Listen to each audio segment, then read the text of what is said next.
virent marcher sur l'eau, ils furent troublés, saisis de frayeur, et dirent, c'est un fantôme.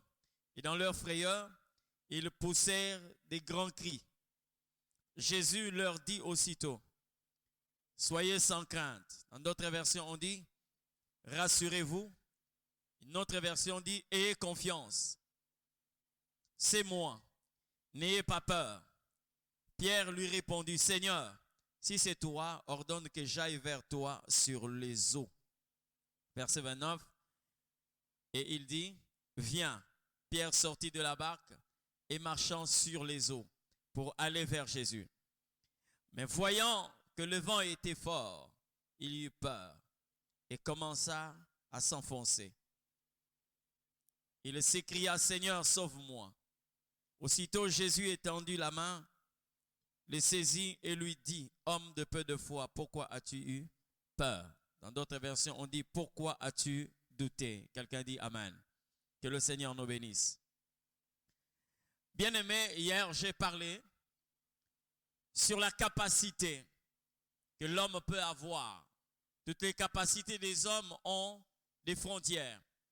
Tout ce que nous pouvons avoir, l'intelligence, l'argent, la force physique, tout ce qui peut être traduit en termes de capacité, potentialité, bien-aimé, tout a de frontières. Je dis bien, il y a des frontières pour tout ce que l'homme peut exprimer comme capacité ou potentialité. Mais nous avions parlé de la capacité de Dieu ou la capacité divine de faire ce que l'homme ne peut faire. Bien-aimé, Dieu est capable de faire ce que l'homme fait parce qu'il reste son créateur, mais l'homme dans sa nature humaine ne sera jamais capable de faire ce que Dieu peut faire s'il n'a pas reçu la sémence qui lui permet d'agir comme Dieu. C'est comme ça que nous parlerons de l'impossibilité. Dans un monde où l'homme est en train de régner, il y a le mot impossible, mais dans le monde où Dieu fonctionne, le mot impossible n'existe pas. Ou encore, le vocabulaire impossible n'existe pas. Vous ne pouvez jamais entendre ces vocabulaires dans le monde des dieux. Alors, comme je l'ai dit, Dieu n'a pas voulu être seul. Il s'est fait aussi une famille. La famille où nous trouvons un père avec ses enfants. Dieu a voulu aussi qu'il puisse avoir de ceux qui doivent agir comme lui. Parce que là, je parle de l'homme après sa chute. Il y a de ceux qui ont perdu leur nature, mais il y a aujourd'hui de ceux qui ont récupéré cette nature par Jésus-Christ. Et Dieu a fait sa famille, des gens qui doivent agir comme lui. J'ai parlé le seul élément qui nous permet d'agir comme Dieu, c'est la foi. Et cette foi provient de la parole de Dieu. Mais bien aimé, vous allez vous rendre compte de quelque chose. Parmi les textes les plus rares de la Bible où le Seigneur est en train de montrer la responsabilité des enfants. Parce que hier, j'ai évoqué la différence entre un fils et un enfant. Vous allez trouver un texte de la Bible qui est en train de révéler aussi la responsabilité de ceux qui appartiennent au royaume de Dieu, mais dans leur qualité d'enfants. Quand vous lisez la parabole de l'ami et du pain, ça c'est dans le livre de Luc chapitre 11, le verset 17, vous pouvez lire à la maison. Parmi les rares textes où le Seigneur Dieu fait mention de ses enfants ayant une certaine responsabilité. Il dit, il y avait un ami qui est allé voir son ami la nuit et il est allé toquer pour demander à son ami s'il ne pouvait pas lui donner du pain. Quand il toque, l'ami était dans la maison, il lui répond, je dors déjà, ne m'importune pas, je dors avec mes enfants. Je suis au lit, moi et mes enfants. Or, nous savons très bien que lorsqu'on parle des enfants, c'est-à-dire c'est une première étape dans les choses de Dieu. Parce que toute personne qui naît dans les choses de Dieu, un enfant, il doit devenir aussi fils, ça veut dire atteindre une certaine maturité. Mais ce texte est en train de parler de quelque chose de très important concernant les enfants. C'est comme ça que vous allez vous rendre compte, Dieu ici ne parle pas des fils, mais il parle des enfants. Pourquoi? Parce qu'il y a un élément très important que nous devons relever chez l'enfant. C'est ce que le Seigneur dit à ses disciples. Il dit quoi? Ayez confiance. Ce n'est pas pour rien que le Seigneur Dieu va dire, laissez venir à moi le petit enfant. Ok? Car le royaume appartient à ceux qui leur ressemblent. Donc il y a un élément que nous trouvons chez les enfants, que le Seigneur Dieu a trouvé tellement utile pour le royaume de Dieu. C'est l'aspect confiance. Amen. Un enfant, sachant que le matin, il n'a pas pu déjeuner comme il se doit, mais il a la capacité de dire à son père ou à sa mère, achète-moi un vélo. Et quand le père répondit, tu m'attends au retour, il ne regarde pas le manque de déjeuner le matin, mais il met confiance, vous comprenez, à ce que le père est en train de lui dire. Il ne va pas regarder que voilà le matin, il n'a même pas acheté la charcuterie et tout, mais comment il peut me promettre un vélo au retour? S'il n'a pas l'argent pendant qu'il est en train de sortir, est-ce qu'il aura l'argent quand il reviendra? Ça, c'est un fils qui peut raisonner de la sorte. Mais un enfant, quand tu lui dis, je vais t'amener un vélo, bien aimé, quel que soit ce qu'il est en train de voir, il te fait confiance. Amen. Et Jésus, voyant ces caractères-là, il dit, laissez-le venir à moi. Parce qu'il y a quelque chose qu'il a trouvé en eux, que nous devons normalement utiliser dans le royaume. C'est quoi? C'est la confiance. Amen. La confiance. Mais lorsque nous grandissons, la qualité du fils ne doit pas nous pousser à faire tomber ou à négliger la confiance vis-à-vis de Dieu. Le raisonnement, l'intelligence ne doit pas te pousser à commencer à remettre en question ce que l'Éternel Dieu dit. Hier, je l'ai dit, si vous voulez marcher avec le Seigneur, il est mieux d'engager le cœur au lieu d'engager votre tête. Amen. Regardez comment agit un fils. Jésus dit à ses disciples, faites-les asseoir par rangée de 50 et faites-les asseoir sur l'herbe verte. Parmi ses disciples, il y a un, Philippe. Il dit au Seigneur, il y a un garçon ici qui a 5 pains et 2 poissons. Mais lui-même, il pose la question. Qu'est-ce que cela représente devant tant de personnes? Ça, c'est le raisonnement d'un fils. Mais un enfant, lorsqu'on lui dit, fais-les asseoir. S'il avait la qualité d'enfant, il n'allait pas regarder le nombre des gens. Il n'allait pas mettre sur la balance le 5 pains et 2 poissons et mettre plus de 5000 personnes de ses côtés. Il allait croire que c'est lui qui a parlé à la capacité de tout accomplir. Voilà là où plusieurs personnes échouent avec le Seigneur. Parce que la capacité de réfléchir que Dieu nous a donnée, ce n'est pas pour que nous puissions réfléchir quand il lui parle. Amen. Vous allez vous rendre compte à chaque instant que l'Éternel Dieu parle.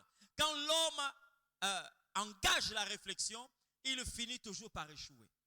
Regardez, Dieu dit à Samuel, remplis ta corne d'huile, va dans la maison de Jessé, Isaïe, va oindre pour moi un de ses fils que j'ai choisi à la place de Saül. C'est Dieu qui a parlé, hein? Mais or, le Dieu qui est en train de parler, c'est celui qui maîtrise Saül plus que tout le monde. D'accord? C'est Dieu qui connaît Saül plus que tout le monde. Parce qu'il y a un roi qui a dit que le cœur du roi est entre les mains de l'Éternel. Il incline comme il veut. Mais Samuel agit comme un fils. Il a réfléchi. Et il a dit à Dieu, si Saül apprenait que je suis allé oindre un autre roi, il va me tuer. Dieu, pour le faciliter, il dit à Samuel, bon, cherche un animal, fais comme si tu es allé offrir un sacrifice et tu vas en profiter pour oindre ses fils d'Isaïe. Vous savez pourquoi Dieu a fait ça? C'est pour lui faciliter la tâche. Mais il est arrivé. Donc en réalité, quand tu engages la réflexion là où Dieu parle, bien aimé, tu vas te donner des charges pour rien. Et quand il est parti, il a amené une génisse, arrivé là-bas, il a offert un sacrifice et il est allé oindre David. Vous savez que Saoul n'a même pas su que Samuel était arrivé pour oindre quelqu'un. Donc tu vas te rendre compte que Dieu, quand il parle, il a toujours raison. Donc quand il parle, nous devons avoir confiance en sa parole. Alléluia. Vous devez avoir confiance en la parole de Dieu. Il peut dire des choses, humainement parlant, quand vous le mesurez, vous vous rendez compte que ça ne tient pas. Mais divinement parlant, c'est lui qui a créé toutes choses. C'est lui qui a créé toutes choses. Regardez depuis le commencement, jusqu'à l'éternité, Dieu va toujours opérer des choses qui ne sont pas visibles ou encore qui ne sont pas, des choses qu'on ne peut pas expliquer. Des choses inexplicables s'il faut seulement engager notre intellect. Pourquoi? Parce qu'il est Dieu. Alléluia. Il y a des questions qui révèlent de sa divinité qui ne pourront jamais trouver des réponses humainement parlant. Qui peut me montrer la chose qui est en train de soutenir, qui soutient les étoiles? Qui peut me montrer des potences qui sont en train de soutenir la voûte céleste? Personne. Mais pourtant, nous n'avons jamais vu une partie de nuages tomber parce qu'il y a un poteau qui n'a pas tenu. Non. Parce qu'il soutient toutes choses par sa parole. Mais bien aimé, regardez ce qui va se passer ici. Jésus a multiplié le pain, les gens ont mangé, et il est en train de dire à ses disciples, la Bible dit, il les obligea à monter dans la barque et à passer de l'autre côté. Il leur obligea. Et pendant qu'il les obligea, allez-y. Jésus dit, je resterai pour renvoyer la foule. Je te parle de la manière dont un homme qui veut vivre la main de Dieu, un homme qui veut commencer à opérer comme Dieu doit normalement agir. Jésus commence à donner des leçons. Il dit, aussitôt qu'il a laissé ses disciples partir, Jésus renvoya la foule. Or, qui est Jésus? C'est un homme qui avait aussi un corps comme le nôtre. Jésus avait faim. Jésus pouvait se déplacer comme tout le monde. Il pouvait dormir et se réveiller. Là, il a pris un corps humain et il partageait les mêmes faiblesses, les mêmes désirs que nous les humains. Parce qu'il s'est revêtu d'un corps. Vous allez voir même dans les Écritures, quelque part on dit que Jésus-Christ eut peur lorsqu'il voulait affronter la mort. En tant que Dieu, il ne peut pas avoir peur. Mais quand il revêt la chair humaine, il est en train de manifester toutes les émotions qu'ont les hommes. Pour que les hommes ne disent pas que Jésus n'était pas 100% homme. Il était un Dieu qui donnait l'apparence d'un homme. Non, Jésus était 100% homme et 100% Dieu. Maintenant, il est en train de nous donner des leçons. Comment est-ce que nous pouvons nous démarquer des hommes pour vivre la main de Dieu? 1. La Bible dit, il renvoya la foule, c'est-à-dire Jésus va se séparer de la foule. Mon frère, ma soeur, si vous voulez être quelqu'un d'extraordinaire, commencez à sortir de l'ordinaire. Parce que Jésus ensemble avec la foule était confondu. Si vous voulez être quelqu'un qui est hors de tout ce que les hommes peuvent faire, commencez, bien-aimés, à vous séparer de tout ce qui est humain. Amen. Vous ne devez pas avoir la conduite de tout le monde. Vous ne devez pas faire ce que tout le monde fait. Vous ne pouvez pas dire ce que tout le monde dit. Parce que la vie de l'esprit exige des disciplines. Vous comprenez ce que je dis? La vie de l'esprit exige des disciplines. On ne doit pas être comme tout le monde. Jésus renvoya la foule. Et la Bible dit, il monta sur la montagne. À un certain moment, bien aimé, il faut aimer les auteurs pour s'éloigner quelquefois du pied de la montagne. Et la vie de Dieu, lorsque vous commencez à mener une vie avec le Seigneur, vous allez vous rendre compte, vous n'aurez pas, comme je l'ai dit, la même conduite que les communs de mortels. Deuxièmement, vous ne serez jamais au même endroit que les hommes. Parce que la chose que l'Éternel donne à une personne, si c'est une impartition surnaturelle, cette chose vient vous mettre au-dessus de tout ce qui est charnel. Jésus va laisser le pied de la montagne. Il monte là, au sommet de la montagne. Ce n'était pas pour qu'il soit vu de tout le monde. Parce qu'aujourd'hui, lorsqu'on parle des auteurs, il y a des gens qui veulent monter. Pour quelle raison? parce qu'ils veulent être au-dessus de tout le monde. Non, non. Jésus est allé à la montagne. La Bible dit c'est pour prier. C'est-à-dire entrer en contact avec Dieu. Qu'est-ce qui lui a facilité l'entrée en contact avec le surnaturel? Parce qu'il s'est éloigné de la chair. D'accord? C'est-à-dire au pied de la montagne, vous trouvez des hommes charnels. Mais au sommet de la montagne, vous trouvez celui qui a vaincu la chair. Et chaque homme doit normalement arriver à ce niveau. Pourquoi Jésus est allé prier? Parce qu'il a fait recours à la parole de Dieu qui dit, présente-toi devant moi. Amen.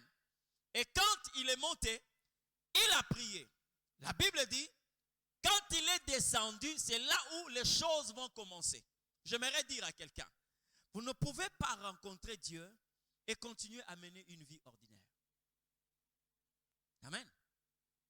Est-ce que la Bible dit que Jésus était un faiblard? Je ne crois pas. Est-ce que la Bible dit que Jésus n'avait pas la force de résister à telle ou telle autre chose? Est-ce que la Bible nous dit que Jésus ne pouvait même pas ne fût-ce que soulever une petite pierre ou encore un morceau de bois? Non, bien aimé, il avait la force humaine. La preuve, c'est un homme qui a fait 40 jours et 40 nuits. Il n'a rien mangé, il n'a rien bu. Ça veut dire que Jésus était résistant. Pourquoi? Parce qu'en descendant de la montagne, il avait la possibilité, par exemple, de prendre une barque et de traverser. Mais pourquoi il ne l'a pas fait? Parce que lorsque vous avez rencontré Dieu, vous n'allez pas quand même commencer à dire à tout le monde, je suis en jeûne, je viens d'une retraite, je suis en prière. Vous n'allez pas commencer à dire à tout le monde. Non, non. Les gens n'ont pas besoin d'entendre ça. Mais lorsque vous sortez de la présence de Dieu, même quand vous fermez votre bouche, il doit y avoir quelque chose qui montre aux hommes que vous avez été dans la présence de Dieu. Moïse n'est jamais descendu avec une invitation. Moïse n'est jamais descendu avec une pancarte pour dire que voilà, je viens de la montagne. Non, il était avec le Seigneur pendant des temps. Quand il est descendu, la Bible dit, la peau de son visage rayonnait. Il doit toujours avoir quelque chose qui doit montrer que cette personne se tient dans la présence de Dieu. Il doit toujours avoir une différence entre ceux qui n'ont pas rencontré Dieu et ceux qui viennent de rencontrer Dieu ou qui marchent avec l'éternel Dieu. Je te montre la voie de comment est-ce que tu peux atteindre le possible lorsque les humains disent que cela est possible. Est impossible plutôt. Comment tu peux arriver là? Quand Jésus descend, la Bible dit, déjà les disciples étaient dans la mer. On dit la 4e veille de la nuit, ça veut dire qu'ils étaient dans l'obscurité la plus totale. Dans le ténèbre le plus total. Qu'est-ce qui se passe? Jésus commence à marcher sur l'eau. Il marche sur l'eau. Pendant ce temps, ses disciples sont en pleine mer et il y a un vent contraire. Donc non seulement qu'il y a l'obscurité, mais il y a aussi un vent fort et les flots de la mer sont en train d'agiter la barque. La Bible dit, Jésus marchait sur l'eau. Amen. Il marchait sur l'eau. Qui est en train de marcher sur l'eau? C'est Dieu en personne. Or, jusque-là, il n'y a qu'une seule personne qu'on a vu marcher sur l'eau depuis le commencement de l'humanité. On ne parle que de l'Esprit de Dieu au commencement qui s'est mouvé sur l'eau. D'accord? Quand vous prenez des gens comme Moïse, un prophète puissant, mais pour traverser la mer Rouge, il a eu besoin de le séparer. Amen. Il a eu besoin de séparer la mer Rouge. Il est passé. Les sacrificateurs au temps de Josué, pour traverser le Jourdain, ils ont utilisé l'arche de l'Éternel. Mais ils n'ont pas marché sur l'eau. Ils ont séparé le Jourdain par la puissance de Dieu et ils sont passés. Élie, un prophète puissant, pour traverser le Jourdain, il a frappé son manteau et le Jourdain s'est séparé en deux. Il a traversé à pied sec. Élisée, serviteur d'Élie, pour rejoindre la côte qu'ils avaient laissée, il a utilisé le manteau d'Élie. Il a frappé les eaux du Jourdain se sont séparées et voilà Élisée est en train de rentrer. Mais lorsque Jésus vient, lui il marche sur l'eau. Donc il devient La deuxième personne après le Saint-Esprit, l'histoire que la Bible est en train de nous révéler. L'Esprit marcha sur l'eau et Jésus est en train de marcher sur l'eau. Mais quand il marche sur l'eau, la Bible dit, ses disciples dans la barque virent un homme en train de marcher sur l'eau. Ils ont crié comment? Fantôme. Confiance. Rassurez-vous, c'est moi. Amen. Rassurez-vous, c'est moi. N'ayez pas peur. J'aimerais d'abord parler sur ces trois mots que Jésus-Christ a sortis avant que j'attaque. C'est que les disciples ont eu à faire après avoir écouté cela. Quand il dit, ayez confiance, c'est ça le mot-clé de la foi. C'est ça le mot-clé. La foi signifie avoir confiance en Dieu. Même quand les principes humains peuvent nous dire que cette chose est impossible. Mais quand l'Éternel me dit, tu peux le faire, j'ai confiance en Dieu par rapport aux hommes, par rapport à ceux qui ont une certaine expérience. Et si vous voyez aujourd'hui, dans nos églises, il y a plusieurs personnes qui ont fait naufrage par rapport à leur foi, et des gens qui n'ont pas la foi, c'est tout simplement parce qu'ils n'ont pas confiance en Dieu. Manquer la foi, c'est une autre façon de dire à Dieu, ce que tu dis là n'est pas vrai. Vous comprenez ce que je dis? Oui. Quelquefois pour le dire, c'est tellement lourd. C'est tellement lourd. Mais pour le faire, poser des actes, cela prouve à suffisance que celui qui n'a pas la foi n'a pas confiance en Dieu. Alléluia. Mais j'aimerais quand même vous parler de quelque chose par rapport à la confiance. Regardez. Il y a des personnes ici, avec un billet de $50, $100 dans la poche, vous entrez dans un supermarché. Vous-même, vous commencez déjà à sillonner les rayons. Vous prenez telle chose, vous mettez dans votre chariot. Vous prenez telle chose, vous mettez dans... Vous prenez telle chose. Bien aimé, qu'est-ce qui est en train de vous pousser à procéder de la sorte? Hein? Qu'est-ce qui vous pousse à agir de la sorte? Vous prenez des articles, vous mettez dans votre chariot. Vous prenez, vous mettez, jusqu'à voir quelquefois un chariot qui est jusque là. Et vous vous dirigez vers la caisse. Vous êtes là devant et le caissier est en train de comptabiliser ou la caissière. Vous êtes tranquille et quand il vous dit que non, ça fait 87 000 francs congolais. Vous êtes tellement tranquille. Vous savez pourquoi? Vous avez un billet de banque. Mais ce n'est pas normal que quelqu'un puisse avoir confiance en un billet qui peut tomber sans pour autant dire que je suis tombé, qui peut passer par le feu et disparaître sans pour autant avoir la possibilité de résister et manquer confiance à l'Éternel, c'est lui qui a créé tout ce que nous voyons. C'est plus que la folie. Amen. C'est plus que la folie. Il y a des personnes aujourd'hui, leur guérison en réalité, ce n'est pas parce que le médicament qu'il a pris l'a guéri, mais parce que psychologiquement, il s'est préparé à recevoir une guérison. Je vous ai déjà donné, relaté une histoire ici. Hein. Ça s'est passé dans la médecine, ça s'est passé à maintes reprises. Et ça, c'est une complicité quelquefois entre le médecin, hein, quelquefois le médecin traitant, et beaucoup plus le psychiatre. Il y a eu déjà quelque chose de pareil. Je vais vous montrer comment est-ce que manquer la confiance en l'Éternel ne peut pas vous mettre dans une bonne position. C'est un malade qui est toujours plaintif, malgré les traitements qu'on lui a administrés. Malgré les traitements. On change de traitement. On change de plan. On change de schéma. Il est toujours comme ça. Alors ce médecin va aller consulter un autre médecin, un ami qui était, son ami qui était psychiatre. Voilà, j'ai un cas chez moi là-bas. Ça fait déjà plus de 3 mois. J'ai changé de schéma, je ne sais pas. Sa condition ne s'améliore pas. Et l'autre lui dit ceci. Passe par telle méthode. Et cette méthode, c'est quoi? Je vais vous l'expliquer. C'est tellement facile.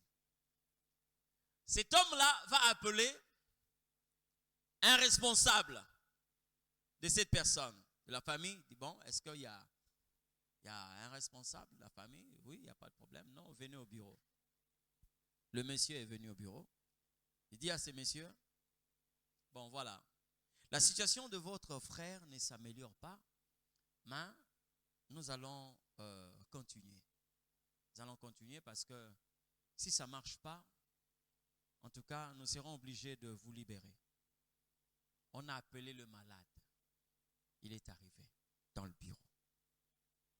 Lui ici est le responsable de sa famille. Bon, il était déjà âgé, hein? Le médecin dit, nous avons un produit. Il n'y a que 4 comprimés. Ces produits doivent être commandés en Suisse. Mais ça coûte tellement cher. Mais par rapport à la vie humaine, si vous voulez acheter plutôt, si vous voulez signer ne fût-ce qu'une décharge, vous allez payer cet argent. Je vous épargne de la somme, mais nous voyons d'abord la vie humaine. S'il ne prend pas ces produits, ou s'il prend ces produits et qu'il ne guérit pas, c'est que c'est fini, vous allez attendre la mort à la maison. Je dois être ouvert avec vous. Bien aimé. Le responsable de sa famille va dire non, il n'y a pas de problème. La vie humaine n'a pas de prix. Même s'il faut vendre une parcelle pour que nous puissions le soigner, nous allons le faire. Il dit, bon, je sais que présentement vous avez beaucoup dépensé, mais j'ai seulement besoin que vous puissiez signer ce document comme décharge, que vous allez payer cet argent. Il a signé un document. D'accord? Je vais appeler celui qui a le produit. Il va nous l'amener certainement demain.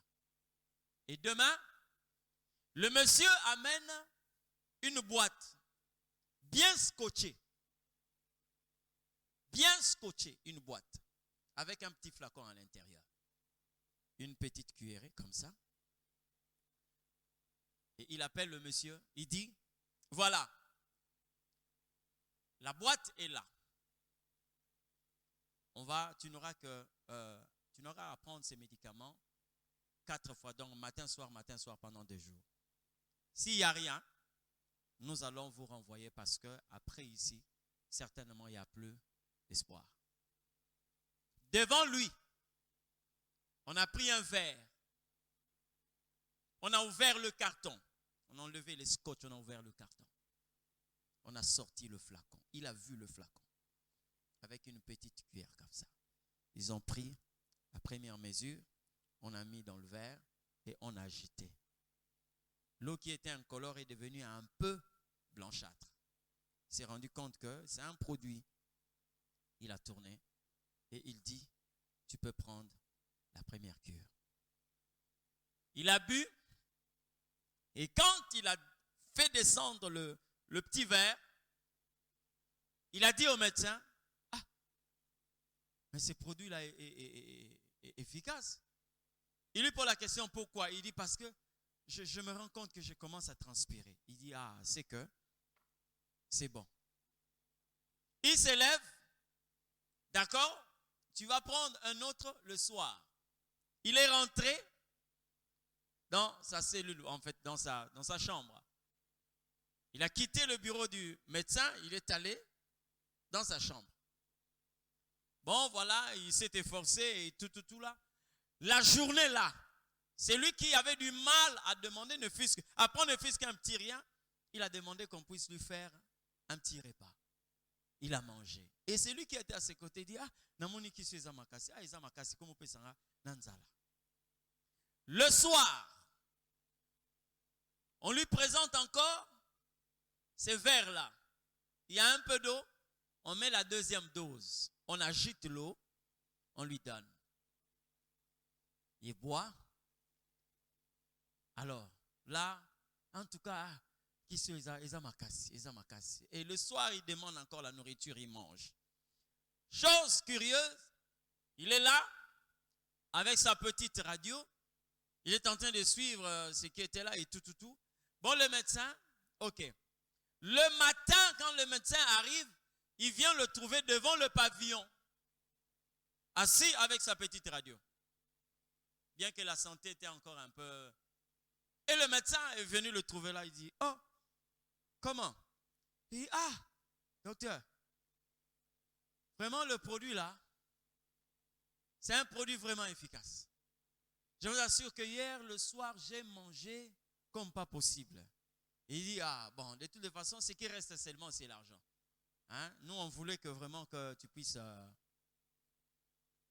Le docteur va l'appeler après, 3e comprimé, le petit verre avec de l'eau. On met la 3e dose, on agite, on lui donne. Il prend, il boit.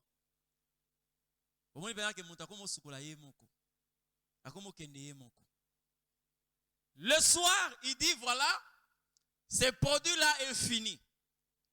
Maintenant, lui-même, il dit au docteur, il dit, ah, docteur, je n'ai pas la ici au Kala.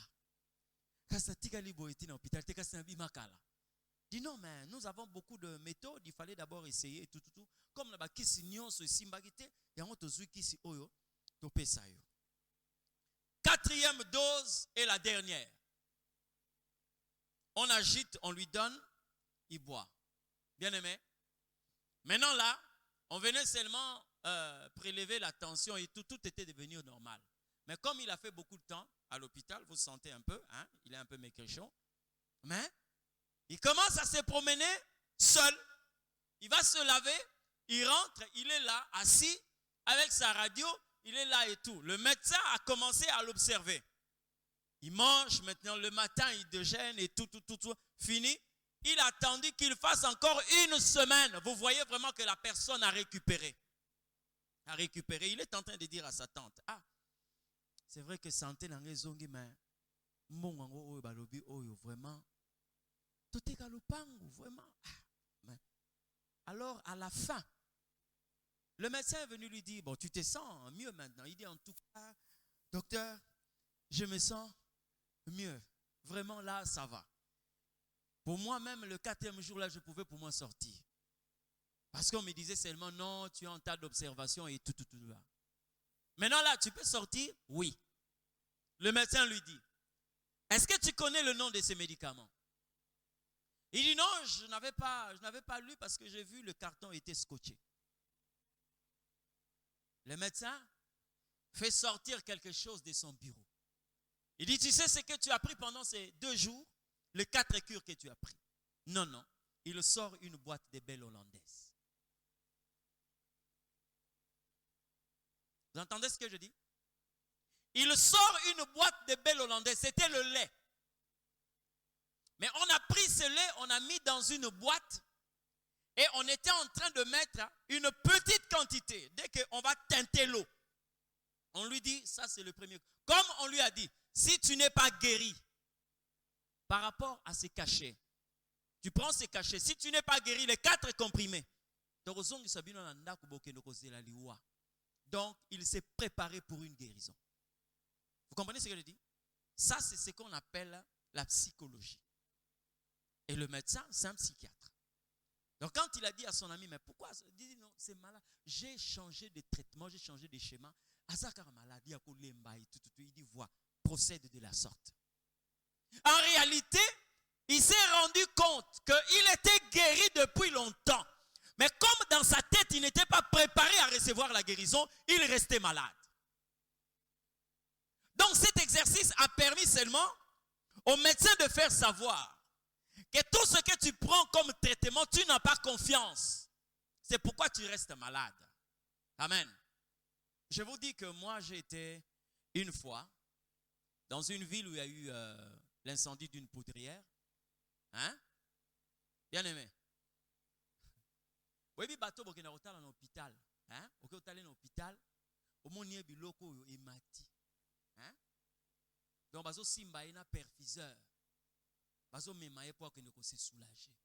Na mona bato wana bazo kima koleka muto azana santé malamu.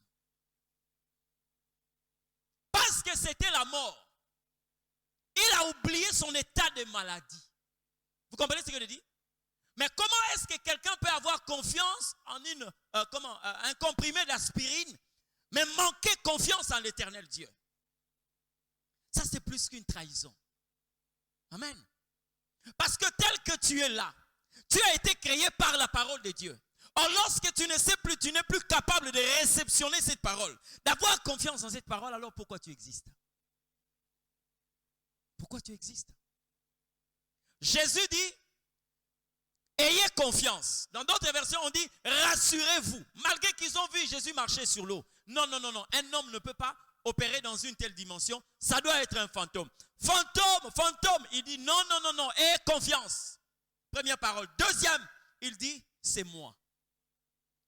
Quand Jésus dit c'est moi, si vous voulez connaître l'essence de cette phrase, demandez à Moïse.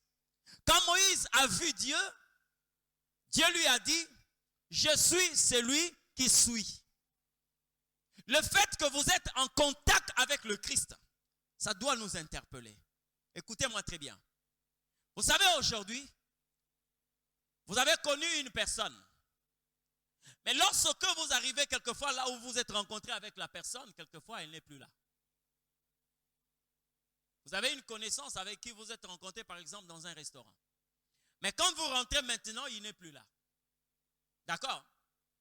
Il y a des personnes qu'on a connues, mais aujourd'hui si vous allez là où ils sont, on va vous dire que non, il ne vit plus. Cette personne est morte. Vous allez quelquefois là où il y a eu un tsunami, vous connaissiez qu'ici il y avait une grande maison. Il y avait une maison de 4 niveaux. Mais comme il y a eu tremblement de terre, quand vous arrivez, vous allez vous rendre compte que la maison n'y est plus. C'est maintenant un tas de bricaillons et tout ce que vous connaissez. Mais quand le Seigneur dit, rassurez-vous, c'est moi. Le moi là, il s'appelle je suis. Ça veut dire, dans toutes les situations, Dieu n'a pas changé son identité. Tu peux arriver là où tout le monde va tomber, mais l'Éternel s'appellera toujours je suis. Même au milieu de la mort, Dieu s'appelle je suis. Même au milieu des situations qui font reculer les généraux, les présidents, les rois, les empereurs, Dieu s'appelle je suis. C'est comme ça que vous comprendrez le sens d'un verbe, plutôt d'un verset, trouvé dans les livres d'Apocalypse, dans les livres de Psaume plutôt, quand David est en train de dire, l'Éternel, lorsqu'il y avait les déluges, l'Éternel était sur son trône. Vous comprenez le sens de cette phrase? Ça veut dire que quand il y a des situations qui peuvent déplacer tout le monde, mais l'Éternel est sur son trône. Vous comprenez ce que je dis? Or, le déluge a tué le roi. Le déluge a tué des généraux, des hommes d'affaires, des hommes puissants et des femmes puissantes. Mais la Bible dit l'Éternel était sur son trône. Ça veut dire que dans n'importe quelle situation, Dieu s'appelle je suis. Amen. Je suis. Même là où tu te rends compte que ici, personne ne peut être présent, mais Dieu est là. Et si vous voyez quelqu'un comme Lazare sortir de la tombe parce qu'il a trouvé dans sa tombe, c'est lui qu'on appelle je suis. Comprenez ce que je dis? Regardez un peu la scène de Lazare. Comment cette personne pouvait sortir? Regardez, suivez le documentaire. Ou un jour, si vous arrive de faire une visite en Israël, demandez la tombe de Lazare. On va vous montrer comment était la tombe de Lazare. La tombe de Lazare était comme une tombe commune. Parce qu'à cette époque, il y avait des tombes privées. Ça, c'était pour des hommes qui avaient beaucoup d'argent. Et des tombes communes, il y avait une entrée. Et il y avait beaucoup de cellules là où on pouvait placer des cadavres.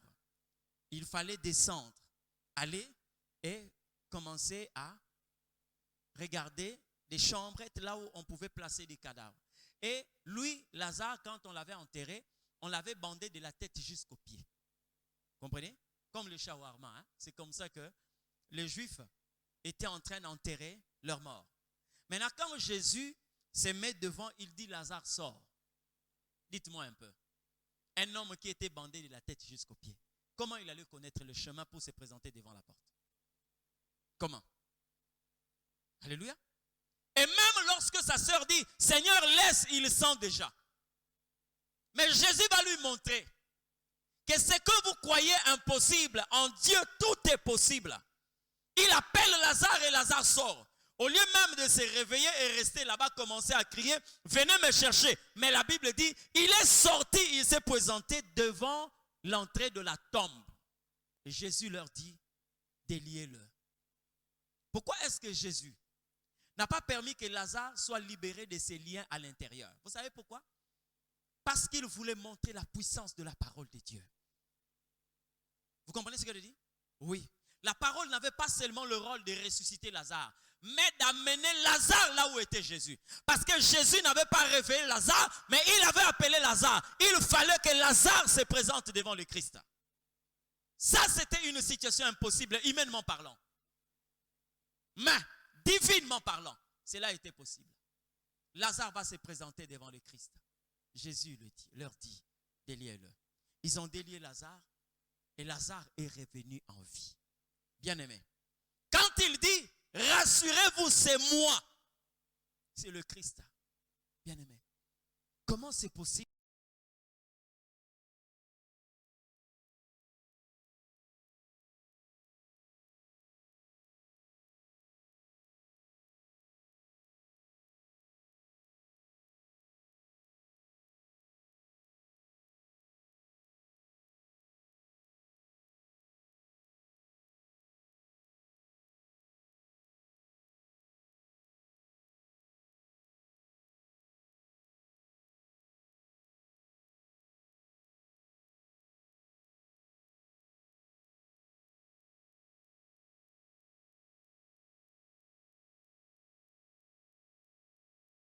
Comment c'est possible?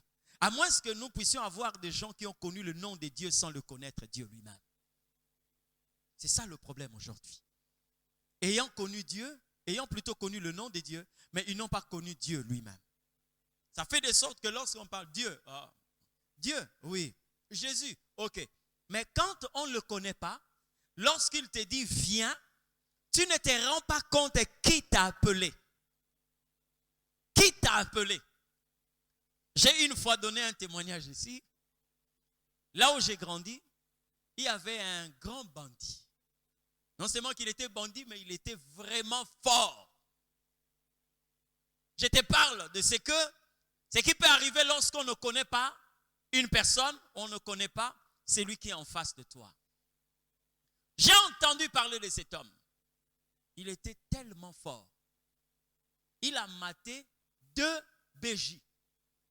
2 jeeps, plein de militaires, un seul homme. Il était tellement fort. Et il faisait beaucoup de dégâts. Mais moi, je cherchais quand même à voir cet homme. J'ai déjà entendu parler de lui. Un jour, nous sommes allés faire des courses avec une sœur. On était dans le même quartier. Pendant que cette sœur à côté de moi est en train de me dire, regarde Terence, c'est comme ça qu'on l'appelle. Regarde Terence. Elle me dit, on est côte à côte. Maintenant, moi, j'ai réagi. Il y avait là des vendeuses. De l'autre côté, il y avait aussi des gens qui vendaient et tout. Donc, des mamans qui étaient en train de vendre devant nous. J'ai dit, oh, il est où? J'ai répété à haute voix son nom.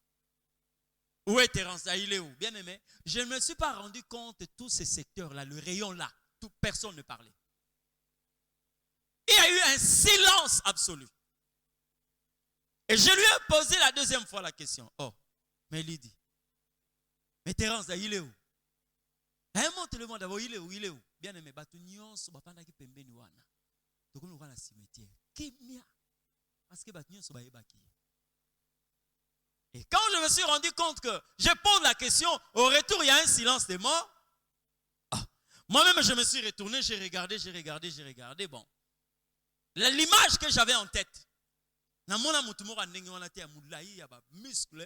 sais pas comment. J'ai regardé. Après, j'ai vu quelqu'un qui m'a fait ça. Et cette personne est partie. Bon, c'était un homme, il est parti. Et quand il est parti, j'ai vu tout le monde respirer.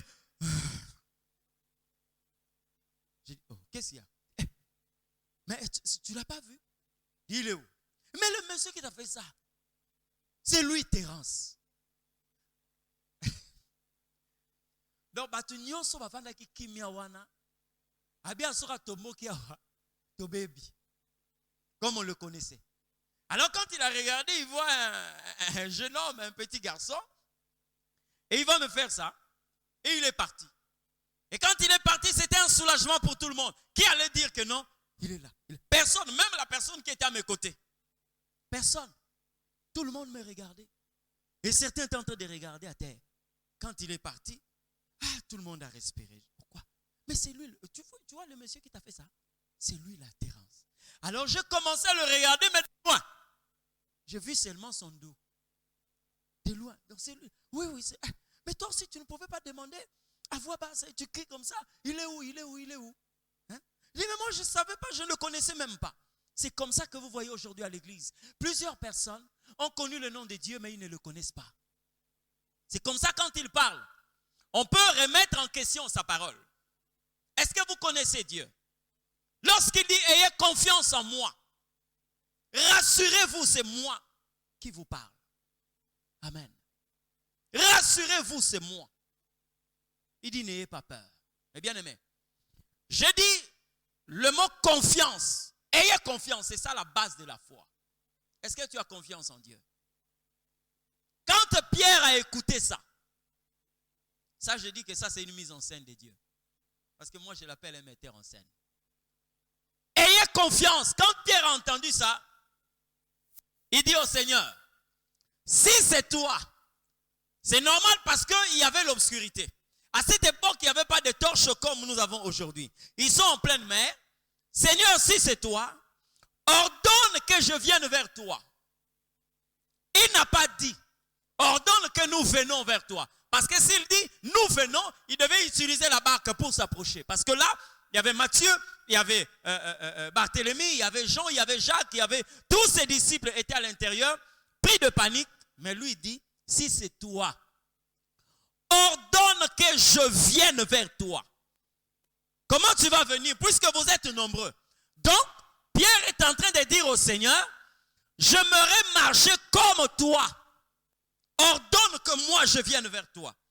Vous savez, le matin, lorsque je suis en train de méditer, j'ai posé la question au Saint-Esprit, mais pourquoi seulement Pierre? Et l'Esprit me dit, c'est une mise en scène de Dieu. Parce que lui, c'est un metteur en scène. Vous savez pourquoi?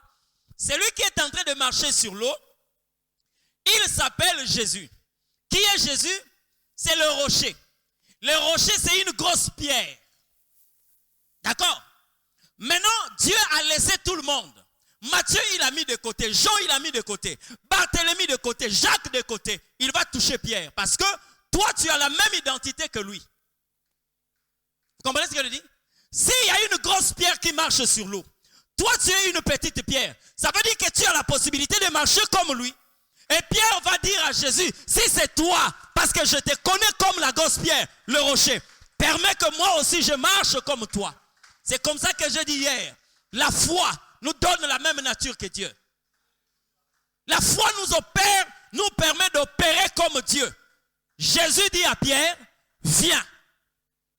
Pourquoi il n'a pas dit à tout le monde, mais il parle seulement à Pierre, toi, viens. La Bible dit, Pierre est sorti. Pierre est sorti, hein? Il est sorti de la barque. Il a commencé à marcher. Tel que Jésus est en train de marcher, Pierre commençait aussi à marcher. Bien-aimés dans le Seigneur, le seul monde qui nous permet de fonctionner comme Dieu, c'est le monde de la foi. Alors quand un chrétien n'a pas de foi, bien-aimé, ça ne sert pas que tu puisses chercher à mener la vie de Dieu. La Bible deviendra un livre de contes et d'histoires simples, mais ça ne deviendra jamais un livre de vie pour toi. Parce que pour que la parole qui est dans la Bible donne la vie, il faut que la foi soit là. Il est sorti de la barque, il a commencé à marcher. Il commençait à marcher. La Bible dit, voyant que le vent était fort, qu'est-ce qui s'est passé?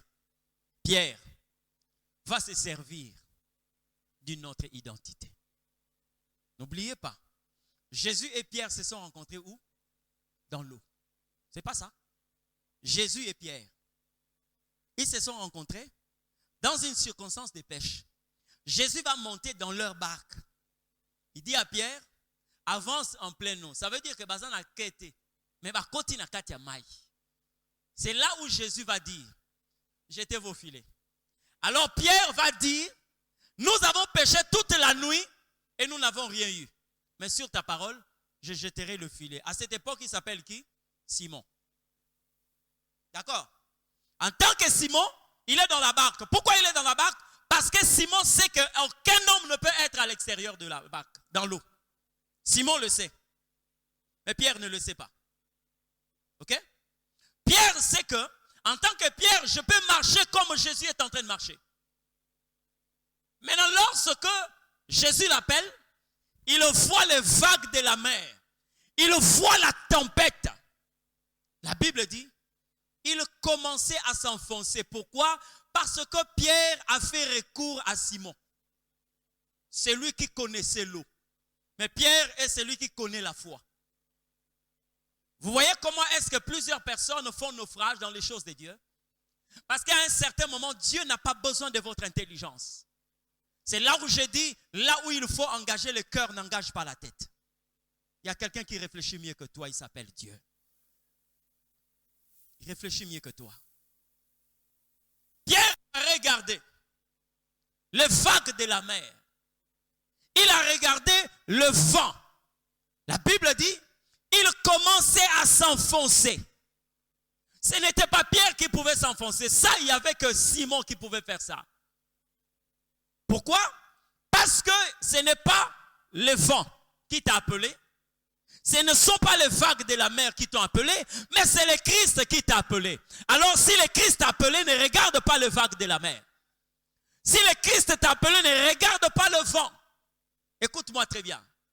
Si quelqu'un t'a appelé, tu dois avoir les yeux fixés vers cette personne. D'accord? Maintenant, avant que toi tu déplaces ton regard, tu dois voir si le vent est capable de déplacer la personne qui t'a appelé.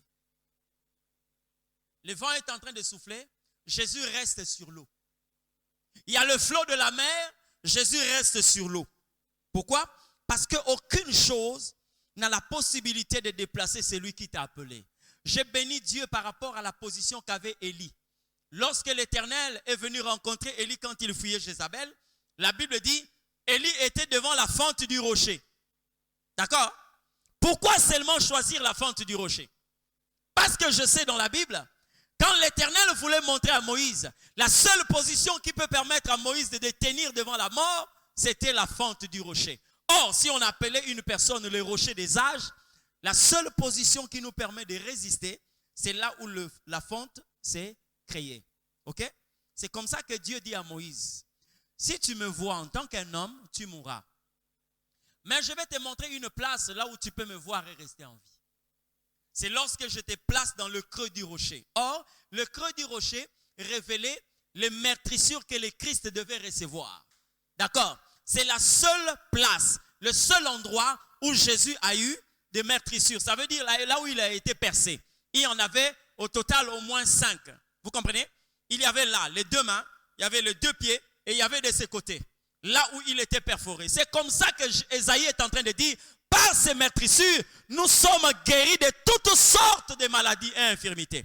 Dieu connaissant que la force de résister au mal, au péché, à la mort, c'était la fente du rocher, il prit Moïse, il le plaça là. Il le couvrit de sa main. Parce qu'il sait, même quand la mort arrive, si tu es là où il y a les plaies de Jésus, tu ne seras jamais frappé par la mort. Vous comprenez ce que je dis? Maintenant, au temps d'Élie, Dieu répond la même chose. Il dit à Élie, que fais-tu ici? Il dit, je fuis la persécution de Jézabel. Dieu dit, tiens-toi devant la fente du rocher, je te parlerai.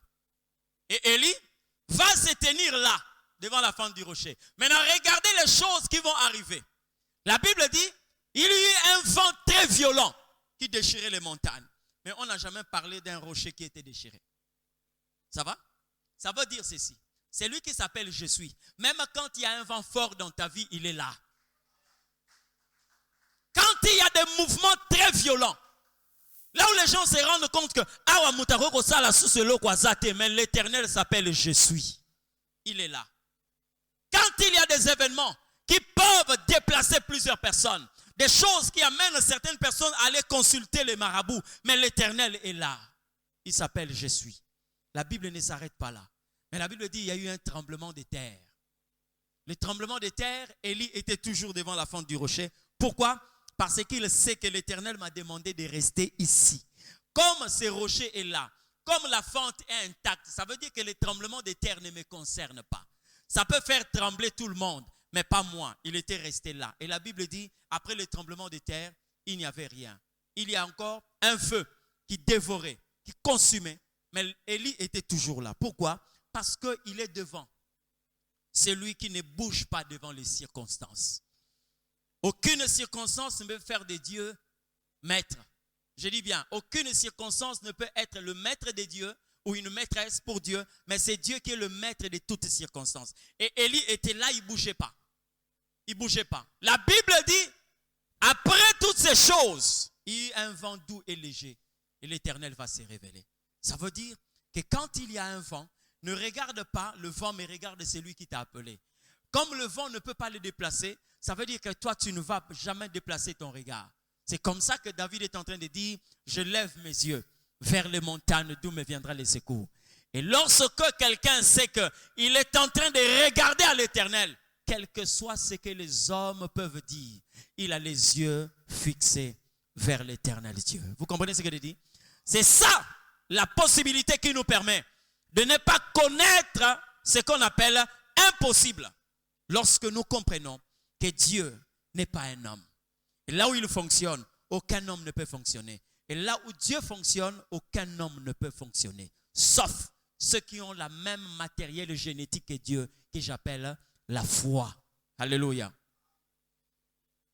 Quand Pierre a regardé les flots de la mer, la Bible dit, il a commencé à paniquer. Il a commencé à s'enfoncer. Il a crié, Seigneur, sauve-moi. Donc Pierre, malgré cette période un peu sombre, mais il est la seule personne, jusqu'à cette époque, je dis bien cette époque de la Bible, il est la seule personne, après le Saint-Esprit qui a marché sur l'eau, après Jésus qui a marché sur l'eau, nous voyons Pierre a marché sur l'eau. Je prends cette étape où il était en train de marcher. Pas l'étape où il a fait recours à Simon, mais l'étape où Pierre a eu à faire 1, 2, 3, 4, 5 pas, il allait vers le Christ. Alléluia. Cette personne a eu à faire des choses qu'aucun homme ne pouvait faire. Dieu n'a pas ôté le poids de Pierre. Non, non. Il a laissé tel qu'il était, mais il était en train de marcher sur l'eau. Une opération qu'aucun homme ne pouvait faire sur cette terre. Mais ne vous en faites pas. Est-ce que Pierre est le seul? Non. Parce que quand vous lisez la Bible dans le livre de 1 Pierre, la Bible dit, vous aussi comme de pierres vivantes. Comprenez ce que je dis? Est-ce qu'il y a quelqu'un qui est une pierre vivante ici? Ça veut dire, nous sommes appelés à marcher sur l'eau. Nous sommes appelés à marcher sur l'eau. Même le Christ, et quand vous interrogez la Bible, vous allez vous rendre compte. Moi, je me dis, le jour où je veux le rencontrer, Pierre, je veux lui demander, pourquoi tu avais peur de l'eau? Parce qu'on ne parle que de vagues de la mer. Pourquoi tu avais peur? Parce qu'une pierre doit avoir peur d'un marteau, mais une pierre n'a jamais peur de l'eau. Jamais.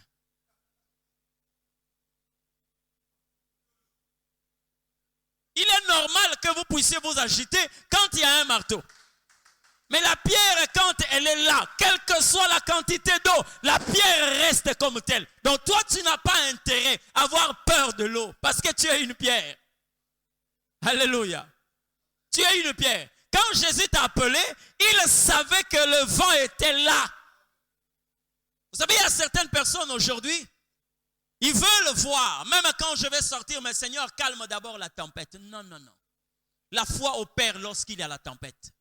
La foi opère lorsqu'il y a un grand mouvement de l'eau. La foi opère lorsqu'il y a un vent fort. La foi opère quand il y a l'obscurité. La foi opère lorsqu'il y a un vent contraire. Si ces choses-là ne sont pas présentes, c'est que la foi ne mérite pas d'être appelée la foi. Amen.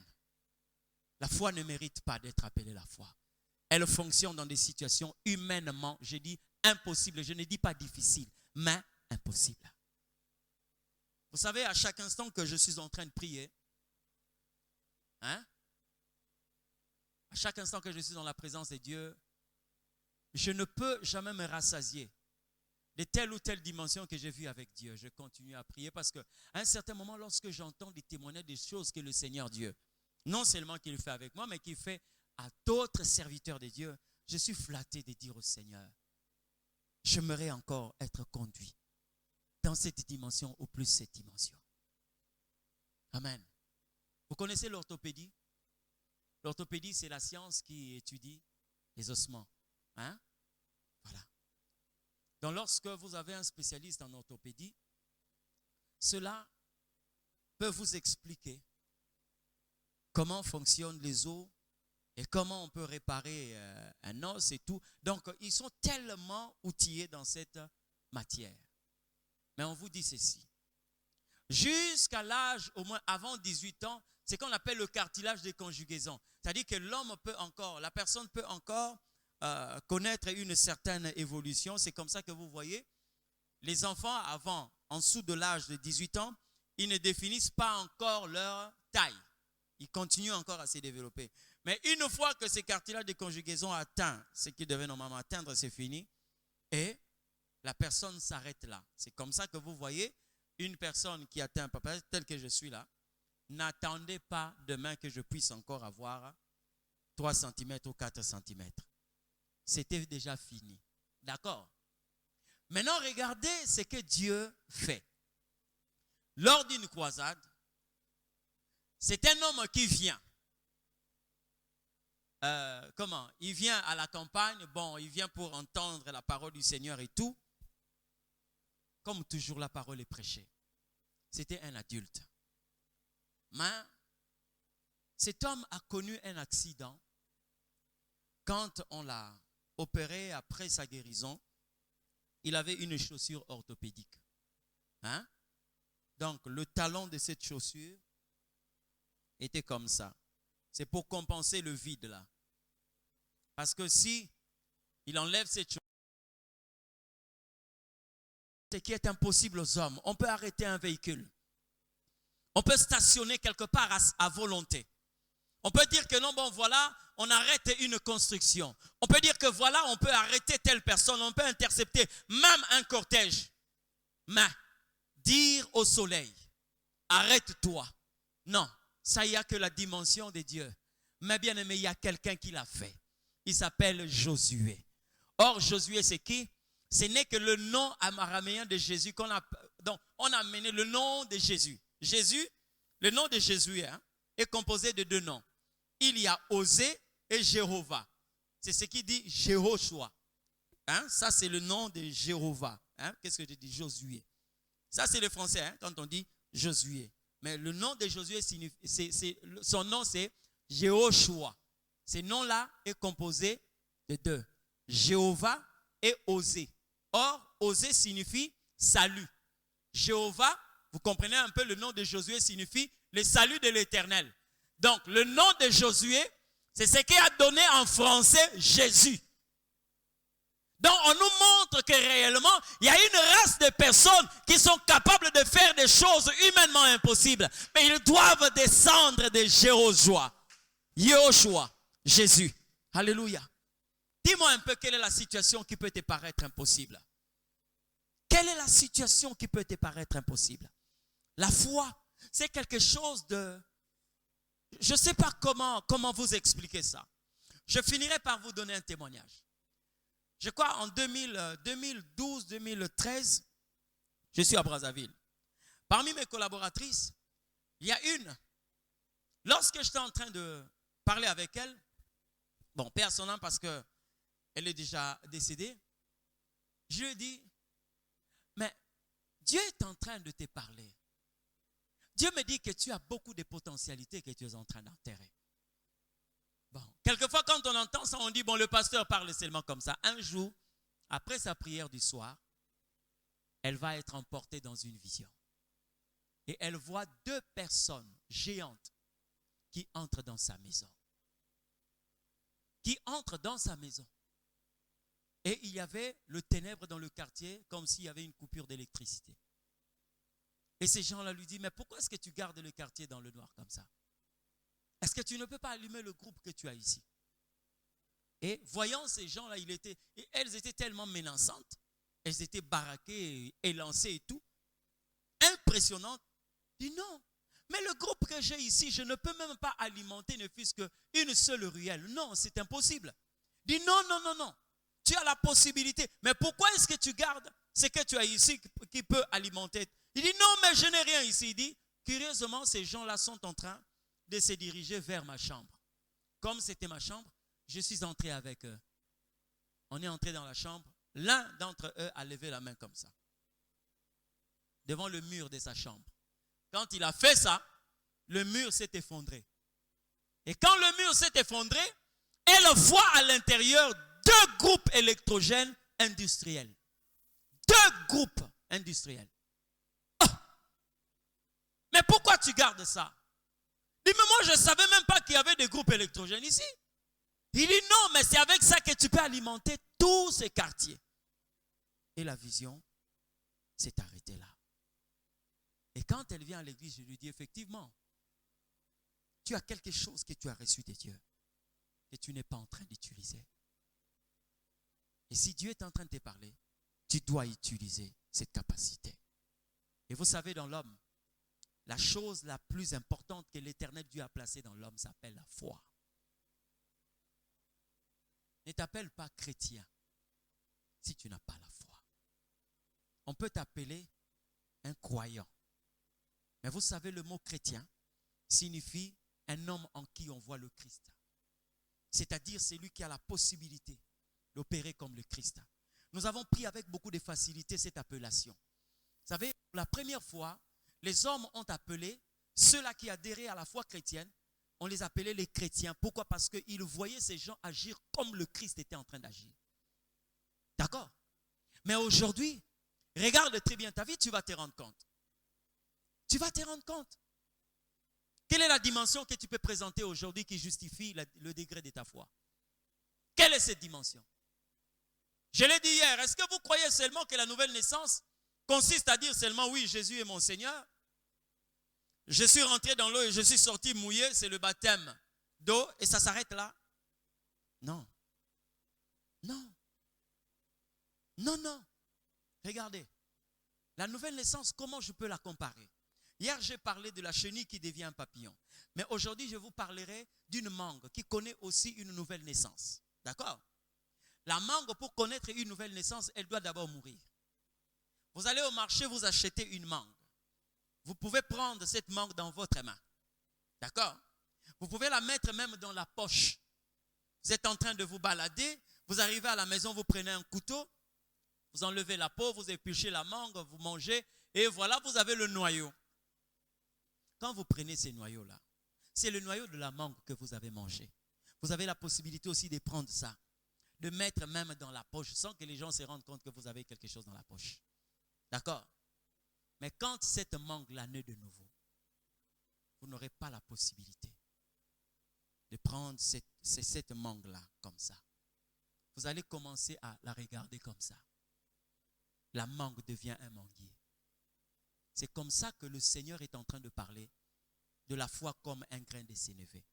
On n'a pas besoin d'une petite foi. Dieu ne parlait pas d'une petite foi, mais il parle de la nature d'un grain. D'accord? Le grain, lorsque vous le mettez en terre, quand ça pousse, bien aimé, vous commencerez à regarder l'arbre comme ça. Mais pourtant, c'était un grain. Et Jésus a dit, lorsque le grain de sénévé est jeté en terre, quand l'arbre sort, même les oiseaux viennent s'abriter. Mais pourtant, on pouvait prendre ces grains et garder comme ça. Vous comprenez ce que je dis? Il y a quelque chose que vous avez, c'est la foi. Je n'aimerais pas qu'on parle des chrétiens, je le dis encore. Je n'aimerais pas qu'on parle des chrétiens, des gens qui ne vivent pas par la foi. La foi dont je suis en train de parler ici, ce n'est pas dire que non, bon voilà, tozane lorote, mais avant tolal, torozoma tembele. Nazolobe la foi wanate. Parle pas de cette foi. Jésus parle de l'impossibilité. Hein? L'impossibilité. Quand tu travailles dans cette dimension d'impossibilité-là, c'est là où on parle de la foi. Tu diras à cette montagne. Vous voyez le domaine dans lequel la foi opère? Qui a déjà vu les oreilles d'une montagne? Qui? Qui peut me montrer une montagne avec des oreilles? Mais quand la Bible dit, tu diras à cette montagne, déracine-toi et va te jeter dans la mer. Est-ce qu'on a dit au nom de Jésus? Non. Tu diras à cette montagne, déracine-toi et jette-toi dans la mer. Elle vous obéira. D'accord? Elle vous obéirait. C'est ça la foi. C'est comme ça que Josué a parlé au soleil. Et pourtant, mais la foi fait entendre ta voix même aux choses qui n'ont pas d'oreille. J'ai béni Dieu pour un ami aujourd'hui qui est devenu pasteur. Lorsqu'on nous parlait de la foi, Il a pris une maison. Et on a évité que ça.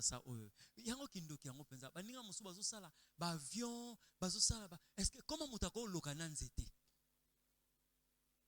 Hein? Vous voyez la dimension d'une sorcellerie mal placée.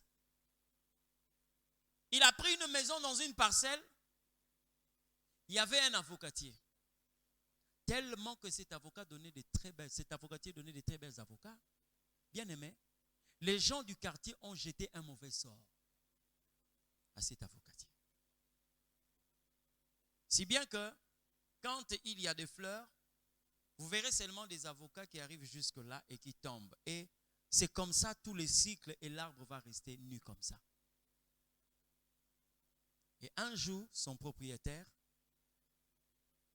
venant dans la parcelle, bon, il est venu faire certains travaux, il dit, non, mon akututina yanzete ote, yakobota bavuka kitoko, mais bato quartier au mutema, ma be kindoki, aloka nzete ebota rasute. Quand je vais reprendre le travaux, bon, je serai obligé de couper ça. Parce que ça te donne beaucoup de travail, comme ça tu dois balayer avec tous ces fleurs et tout là. Mais le frère a quand même entendu parler de la foi.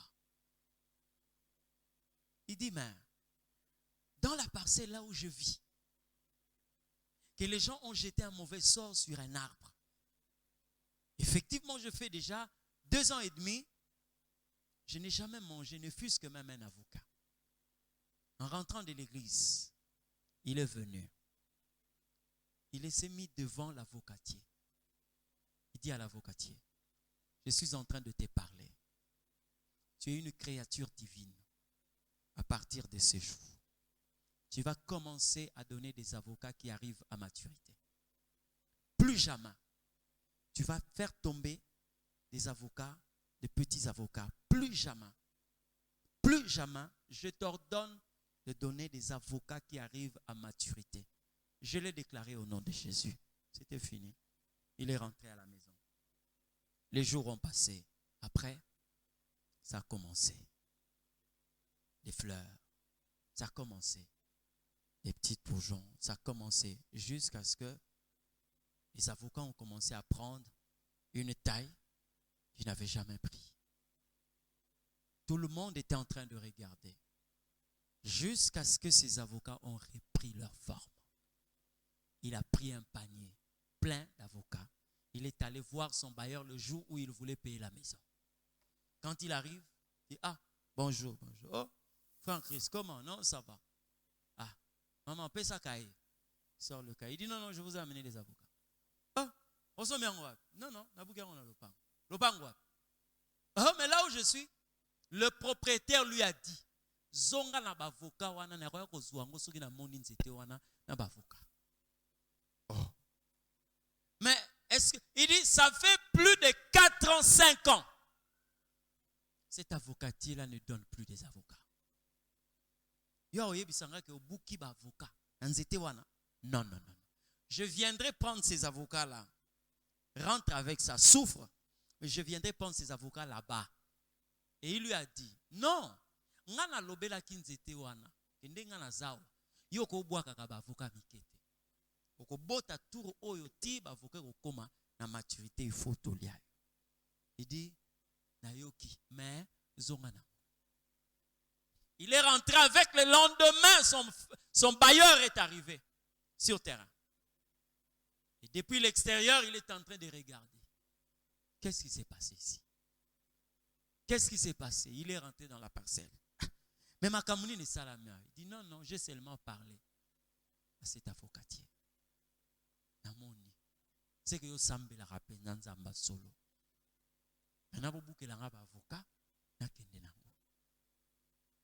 On a accueilli des avocats. Il a mis dans sa voiture. Il est parti. Le Seigneur a dit, si vous avez de la foi, vous diriez. Amen. La foi parle même aux situations. La foi parle. Moi qui vous parle, je l'ai expérimenté à maintes reprises. La foi. Jésus, en exerçant cette dimension, on l'appelait fantôme. Amen. Parce qu'on s'est rendu compte que l'homme ne peut pas opérer dans cette dimension. Mais toi, avec la foi, qu'est-ce que tu as pu faire? Un jour, je me suis retrouvé un peu coincé. Ah, Seigneur, mais qu'est-ce qui s'est passé? J'ai besoin d'une personne. J'ai besoin de cette personne, Seigneur. C'était vraiment urgent. Mais Seigneur, Seigneur. Mais j'aime le Saint-Esprit parce qu'à un certain moment, il te met devant un fait accompli. Je ne t'ai pas dit d'aller essayer ça. Parce que demain, tu vas me dire que non. Oh, c'est quoi Maramounini? Non, non. J'ai pris mon téléphone, mais je n'avais pas d'unité. Je dis seulement, à cette époque-là, il n'y avait même pas ce que, comment on appelle ça? Hein? J'ai voulu, voilà. J'ai pris mon téléphone, j'ai cherché son nom. J'ai positionné son appel. Donc le nom, comme si je voulais appeler. Je lui ai dit, tu vas appeler. Maintenant, je te l'ordonne. J'ai déposé le téléphone. Ça n'a pas fait 3 minutes, la personne a appelé. Mais avant que je le fasse, le Seigneur m'a posé la question de savoir, si tu crois, qu'est-ce qui peut être impossible? Et j'ai pris mon téléphone, j'ai parlé à ce nom. J'ai dit, tu vas appeler. Tu vas appeler maintenant même. Je te l'ai dit au nom de Jésus. Dépose le téléphone. Ça n'a même pas fait 3 minutes. La personne a appelé. J'ai décroché et on a parlé. Ce que j'avais à lui dire, je lui ai dit. Et après, j'ai coupé l'appel. Bien-aimé, vous savez, la foi, c'est une autre dimension de Dieu. C'est pourquoi je dis, si vous ne croyez pas en Dieu, ça ne sert pas que vous puissiez être appelés fils du royaume. Amen. Il est capable de vous dire des choses, de vous demander de poser des choses humainement qu'on ne peut pas poser. Il peut vous demander de faire des choses, humainement parlant, personne ne peut avoir le pouvoir de le faire. Je sais que derrière ça, il y a des gens qui, après peut-être des pouvoirs magiques, qui veulent parler de la foi. Mais la foi est témoignée par le Saint-Esprit. Amen. La beauté de la vie chrétienne demeure dans la foi. La beauté de la marche chrétienne réside dans la foi. Lorsque tu comprendras que devant l'impossible, tu peux faire intervenir la foi, tu vas te rendre compte. Si ça ne marche pas avec des relations, ça ne marche pas avec les sommes d'argent, mais avec la foi, ça marche toujours. J'ai entendu quelqu'un dire quelque chose, un prédicateur, et j'ai béni Dieu par rapport à ces paroles. Il dit Dieu n'a rien à faire avec votre prière, mais Dieu exauce votre foi. Et ce qu'il dit, c'est vrai. Combien de personnes prient? Et combien de personnes sont exaucées? Parce que la Bible dit, ce que vous demanderez avec foi, vous le verrez s'accomplir. Amen. Plus jamais ne fais du bruit dans la prière. Mais plutôt, chaque bruit que tu vas faire entendre, les gens doivent voir une action qui s'accomplit par rapport à une parole que tu as sortie. À chaque instant que tu te mets à genoux pour prier, cela doit être considéré comme un interrupteur. Vous appuyez sur l'interrupteur et la lumière s'allume. À chaque instant que vous vous mettez à genoux, le ciel doit réagir. À chaque instant que vous parlez, il faut qu'il y ait des résultats. La Bible dit, rien ne vous sera impossible. J'aimerais prier avec quelqu'un ce soir. C'est lui qui a compris que réellement le Seigneur me veut dans la foi. Réellement.